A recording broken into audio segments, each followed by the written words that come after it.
আলহামদুলিল্লাহ, Malaysia visa খুলে গেল। হ্যাঁ বন্ধুরা, ঠিকই শুনেছেন, মালয়েশিয়া ভিসা শ্রমবাজার কিন্তু বর্তমানে খুলে গেল। এটা নিয়ে আসছি বিস্তারিত নিয়ে।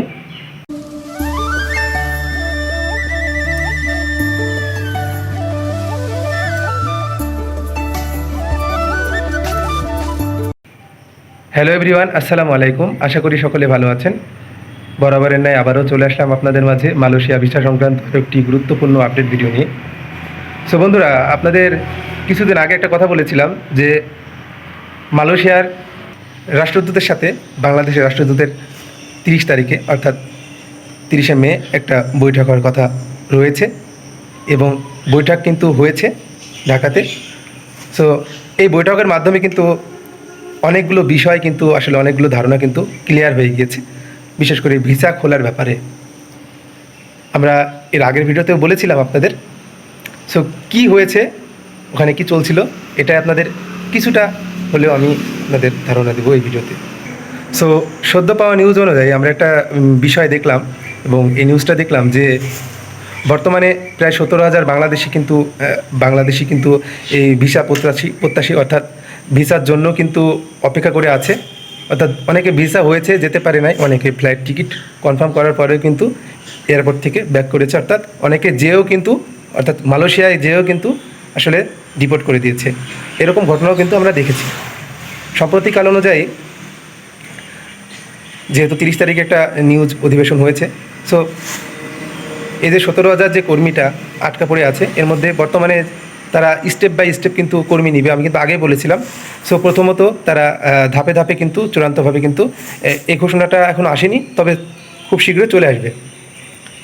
সো আমরা এতটুকু দেখলাম যে প্রথম ধাপে তারা 8,000 যে কর্মীটা অর্থাৎ 17,000-এর মধ্যে 8,000 কর্মী, প্রথমে 8,000 কর্মী তারা পাঠাবে এবং পরীক্ষা নিরীক্ষার মাধ্যমে কিন্তু পাঠাবে। অর্থাৎ যে কর্মসংস্থানে পাঠাবে সেই কর্মসংস্থান অনুযায়ী যে এজেন্সির কাছে ফাইল জমা দিয়েছেন, যে কাজের জন্য, কেউ হয়তো কনস্ট্রাকশনে দিয়েছেন, কেউ হয়তো হোটেল ম্যানেজমেন্ট, যে সেক্টরে দিয়েছেন, ফ্যাক্টরি, যে সেক্টরে দিয়েছেন না কেন, আপনাদের পরীক্ষা নিরীক্ষার মাধ্যমে কিন্তু পাঠাবে, এতটুকু শিওর থাকেন।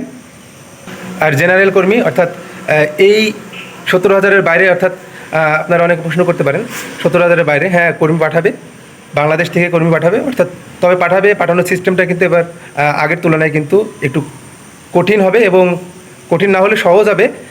এবং বিশেষ করে মালয়েশিয়া যাওয়ার ব্যাপারে, অর্থাৎ আপনারা যাওয়ার চিন্তা করছেন যারা, আগের তুলনায় কিন্তু ভিসা রেটটা কম হবে, ভিসা জালিয়াতি কম হবে, মানবাধিকার লঙ্ঘন কম হবে, এবং পুরোপুরি সরকারি মাধ্যম না হলেও পরীক্ষা নিরীক্ষার মাধ্যমে, অর্থাৎ সরকারি রিক্রুটিং এজেন্সি ব্যতীত কিন্তু মালয়েশিয়ায় কিন্তু কোনো কর্মী যেতে পারবে না, এতটুকু আমরা তথ্য পেয়েছি। তবে ভিসার মূল্য আগের থেকে কম হবে, সঠিকভাবে যাচাই বাছাইকরণের মাধ্যমেই কিন্তু কর্মী নিয়োগ করা হবে। সো এতটুকু তথ্য আমরা পেয়েছি, কারণ মালয়েশিয়ায় ইদানিংকালে আমরা দেখেছি অনেকে গিয়েছে, অনেকে গিয়ে কিন্তু কাজ পায় নাই একটা কাজের পিছনে। অর্থাৎ আমরা যখন দেখি বাংলাদেশে একটা সরকারি জবে যখন 7 জন পোস্ট নিয়োগ দিবে, অর্থাৎ একটা পোস্টে অর্থাৎ 7টা নিয়োগ দিবে, অর্থাৎ 7 জনকে নিবে, সেখানে কিন্তু আমরা দেখি 7,000 জন। এরকম কিন্তু আমরা মালয়েশিয়ায় দেখেছি এরকম। সো এরকম বিষয়টা হবে না, ঘটবে না, কারণ মালয়েশিয়ায় ইদানিং যারা গিয়েছেন, যেও ফেলেছেন, অর্থাৎ যাওয়ার পরেও কিন্তু আসলে আউটপাস দিয়ে, অর্থাৎ সাধারণ ক্ষমা কিন্তু চলছে, সাধারণ ক্ষমা দিয়েও কিন্তু দেশে পাঠিয়ে দিয়েছে। আপনারা খোঁজ নিয়ে দেখতে পারেন। সো আপনাদের একটাই নির্দেশনা দিব বর্তমান প্রেক্ষাপট অনুযায়ী, বর্তমানে কেউ ফাইল জমা করবেন না, অর্থাৎ মালয়েশিয়ার জন্য বিশেষ করে ফাইল জমা দিবেন না। এক্ষেত্রে কি হবে, কি আপনারা মালয়েশিয়ায় যেতে পারবেন, অর্থাৎ অনেকে চলে যাবেন, কিন্তু একটা বিষয় আপনাদের একটা জানা উচিত, কারণ বর্তমানে কী সিস্টেমে নিয়োগ দিবে, কারণ সদ্য ভিসাটা খুলতেছে, আপনারা আর কিছুটা দিন ধৈর্য ধরুন, দেখেন যদি সরকারি মাধ্যম হয় তাহলে তো অনেক ভালো, আপনাদের ভোগান্তিটা কম হবে এবং আপনাদের কাজের সেক্টরটা, আপনারা যে কাজের সেক্টরে যে কাজে যেতে যাচ্ছেন সরকারের মাধ্যমে হলে আপনারা কিন্তু প্রতারিত কম হবেন, অর্থাৎ প্রতারিত হওয়ার সম্ভাবনা নাই বললে চলে। সো আপনারা ভিসা যতদিন না পর্যন্ত খুলছে আপনারা কেউ ফাইল জমা দিবেন না। আপনাদের কাছে এতটুকু চাওয়া, সকলে ভালো থাকবেন, সুস্থ থাকবেন। সকলের মনের আশা যেন আল্লাহ তাআলা পূরণ করে। নতুন কোনো আপডেট পেলে অবশ্যই আপনাদের জানাবো। এখনও যারা আমার চ্যানেলটি সাবস্ক্রাইব করেনি অবশ্যই চ্যানেলটি সাবস্ক্রাইব করে দিবেন।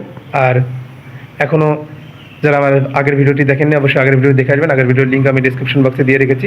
সকলে ভালো থাকবেন, সুস্থ থাকবেন এই কামনায়। ধন্যবাদ সবাইকে।